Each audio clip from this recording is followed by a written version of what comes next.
Lopez. Mr. Lopez, Opo. Mr. Chair. Yes, sir. makinig ka po, please. Kasi po, the issue as of now is the West Philippine Sea. The problem with China. Now, nung minention D.S. Suarez about the water cannons, nagsalita ka na tayo din, nag-water cannon. Saan yun? Water cannon saan? Kasi yung pinag-usapan natin dito is the West Philippine Sea. Now, tama ka. Hindi mo sinabi na nag-water cannon ang Pilipinas sa China. But ang pinag-usapan natin dito is all about the West Philippine Sea. Now, ano yung sinasabi mong water cannon? Mr. Chair, I premised my statement po kasi kanina sinabi ko po that the South China Sea issue is a complex issue involved... Sandali po.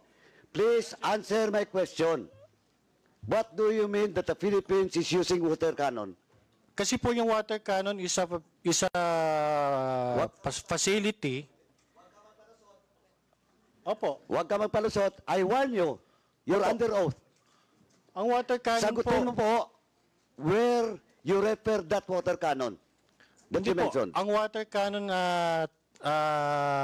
deployment po kasi is one of the actions taken by a state pag meron po mga dispute na ganyan nga po. Pilipinas, ibig mo sabihin, mag-water cannon din sa China.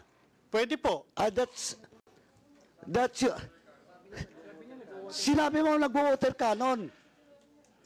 Mr. Chair, wala ko sinabi na ang Pilipinas na ginater cannon ng isang kalabang state. Ang sinabi Sandali ko po. But we're talking about the West Philippine Sea. This will be your last warning. Or else I will cite you in contempt. This is your last warning. You're under oath. Opo.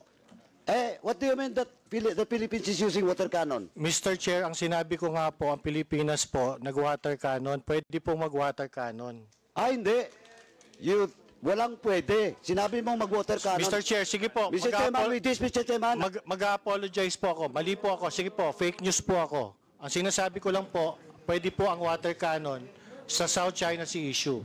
Hindi, ganito lang po. Fake news po ako. Hindi, ang